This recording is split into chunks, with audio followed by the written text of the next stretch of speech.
Bismillahirrahmanirrahim. Assalamualaikum warahmatullahi wabarakatuh. Alhamdulillahirabbil alamin.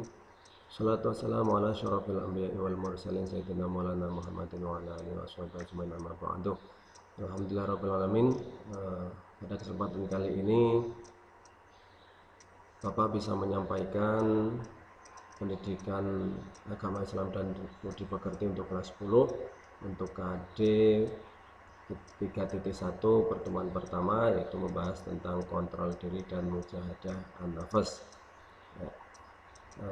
Untuk kesempatan kali ini Bapak sampaikan terkait dengan kontrol dan mujahadah an-nafas untuk pembelajaran jarak jauh atau PJJ dalam rangka COVID-19. Baik, kita lanjutkan. Untuk materi yang akan Bapak sampaikan adalah fokusnya kepada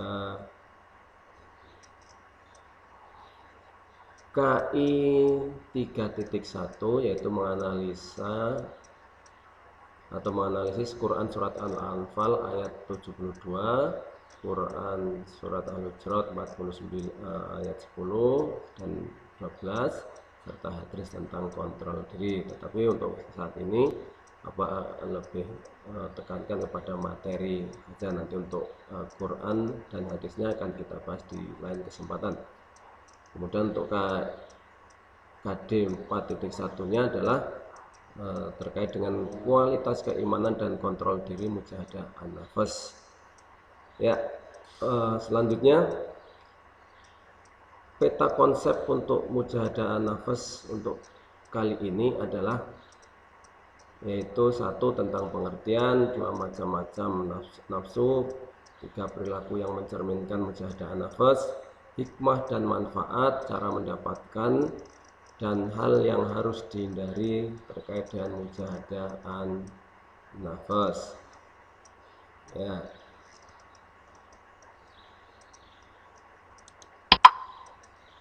Kemudian apa itu pengertian mujahadah an-nafas? Nah, ini dia ya. Lawan hawa nafsu, gambarnya Po. Ya. Mujahadah adalah bersungguh-sungguh, kerja keras untuk mencapai suatu keberhasilan, sementara an-nafas adalah hawa nafsu.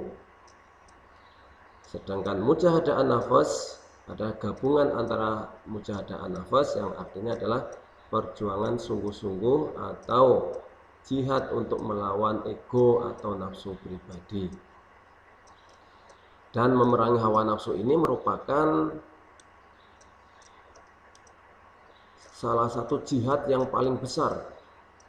Jihad yang paling besar pada saat ini daripada perang melawan orang-orang kafir. Karena apa? Nafsu ini ternyata jauh lebih besar pengaruhnya daripada orang-orang kafir. Nafsu itu bisa mempengaruhi seseorang untuk berbuat sesuatu, untuk mengarahkan sesuatu pada perbuatan maksiat, dan mempengaruhi untuk disintegrasi bangsa serta perpecahan atau mengarahkan pada seorang untuk perang, mungkin seperti itu ya. Ya, baik. Ini terkait dengan pengertiannya.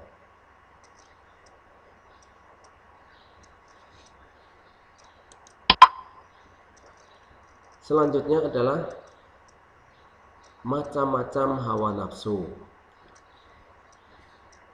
Macam-macam hawa nafsu, yang pertama adalah nafsul mutmainnah, yaitu jiwa yang tenang karena adanya iman, amal soleh dan ketaatan kepada Robnya atau Tuhannya.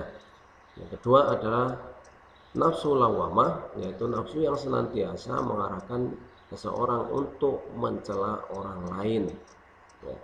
Yang ketiga adalah nafsu amarah, yaitu nafsu yang selalu mengantarkan pemiliknya untuk berbuat dosa, melakukan hal-hal yang haram atau perbuatan maksiat. Inilah hawa nafsu ya. Jadi kalau nafsul mutmainnah itu nafsu yang senantiasa harus ada pada diri kita. Kemudian nafsu lawama ini harus tidak ada. Karena apa? Karena senantiasa ingin mencela orang lain, harus dihindari. Nafsu yang harus dihindari lagi adalah nafsu amarah ini, ya. Nafsu yang senantiasa harus dihindari, nafsu amarah, yaitu karena apa? Mengarahkan seseorang pada perbuatan dosa dan perbuatan maksiat. Nah, kemudian selanjutnya adalah perilaku yang mencerminkan mujahadah an-nafs. Ya, ini ada beberapa hal yang perlu kita perhatikan. Yang pertama adalah terkait dengan satu, berpikir positif atau positive thinking, ya. Ketika seseorang berusaha untuk mencegah hawa nafsunya, maka otomatis dia harus berpikir positif atau menghindari pikiran-pikiran yang negatif, karena berpikir positif atau husnudzon ini akan menghindarkan seseorang daripada penyakit hati ataupun yang mengakibatkan juga pada penyakit jasmani atau badan. Kemudian yang kedua adalah bekerja keras, tuntas, dan ikhlas. Ini ketika kita bekerja juga harus nantiasa dengan sungguh-sungguh. Pekerjaan juga kita juga harus tuntas. Tapi yang tidak boleh kalah lagi adalah harus senantiasa ikhlas kepada Allah Subhanahu wa taala. Pekerjaan jenis apapun, baik untuk dunia maupun akhirat, kalau dilandasi dengan ikhlas dan niat ibadah, maka akan mendapatkan pahala dari Allah Subhanahu wa taala. Ya, yang ketiga adalah senantiasa kita optimis dalam segala hal. Kita melakukan segala sesuatu harus punya rasa percaya diri. Saya bisa, saya pasti mampu, ya. Tetapi juga harus terukur, ya. Tidak hanya sekedar optimis, tapi tidak terukur, ya. Sejauh mana kemampuan kita.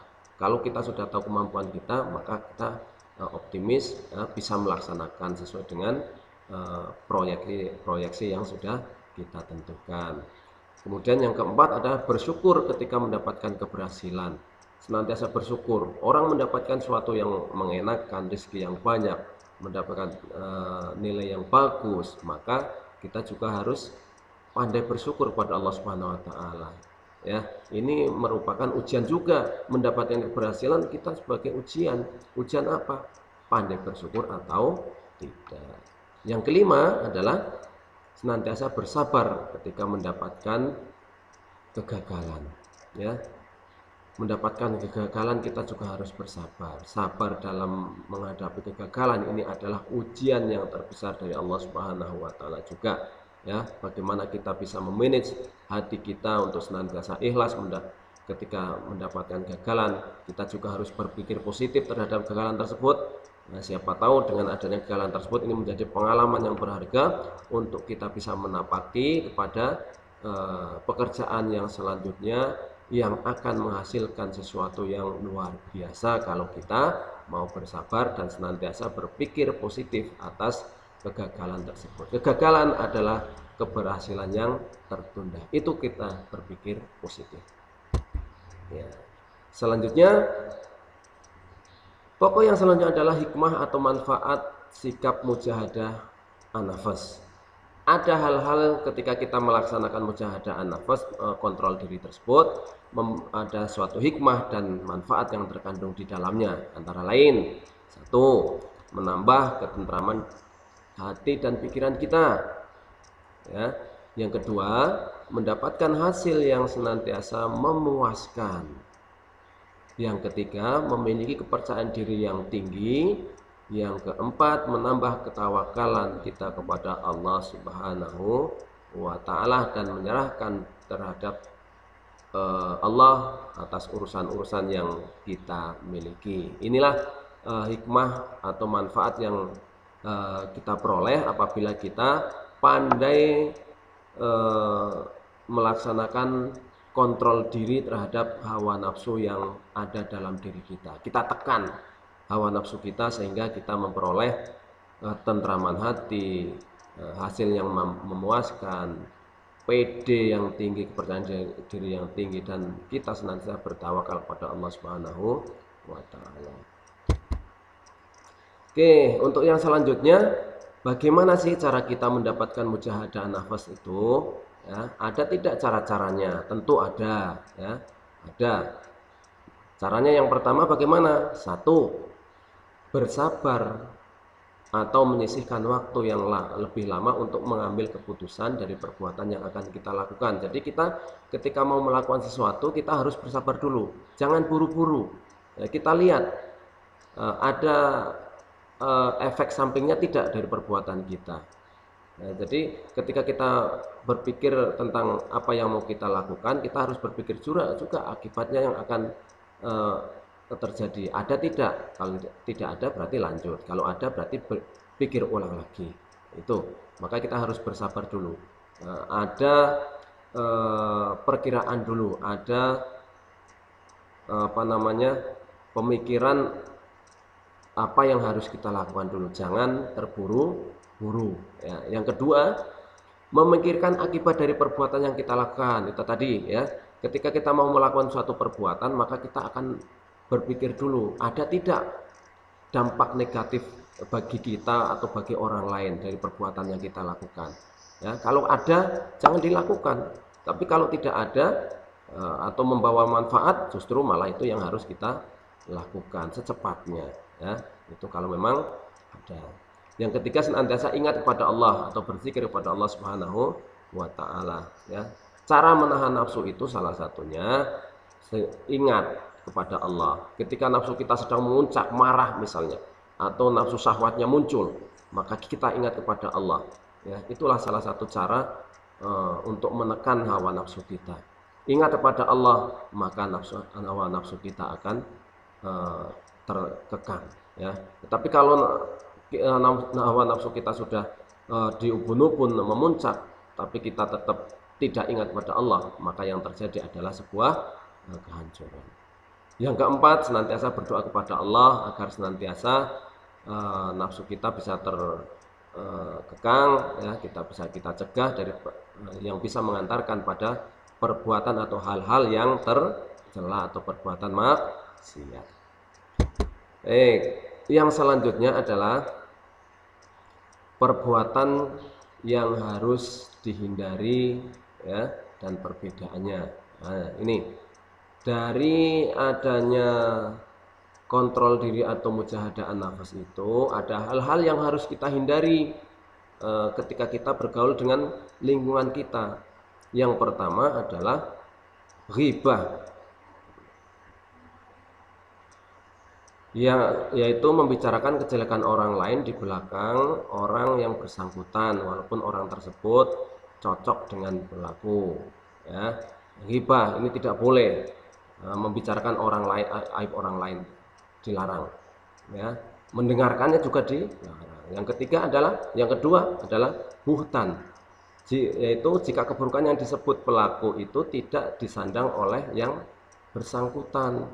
Ini yang bersangkutan yang dibicarakan itu ternyata tidak melakukan hal-hal yang kita bicarakan, itu disebut buhtan. Sementara yang ketiga adalah fitnah, yaitu perkataan bohong atau yang tidak berdasarkan kebenaran dengan maksud untuk menjelekkan atau menjatuhkan martabat orang lain. Nah, inilah materi-materi yang sudah Bapak sampaikan. Semoga bermanfaat untuk kalian semua dan bisa menambah wawasan supaya bagaimana kita bisa mengontrol nafsu kita dalam kesehariannya. Nah, inilah profil Bapak, ya, Muhammad Miftah, pendidikan YN Sunan Kalijaga, dari Fakultas Syariah, sekarang bekerja di SMK Bina Jaya, Mapel Pendidikan Agama Islam dan Bahasa Arab, tinggal di Sampit. Ya, itulah sekilas terkait dengan profil dari Bapak. Terima kasih untuk kalian semua. Nah, ini sudah selesai untuk materi kita. Mudah-mudahan bermanfaat, ya. Apabila ada salah dan hilaf mohon dimaafkan. Bapak akhiri, billahi taufiq wal hidayah. Assalamualaikum warahmatullahi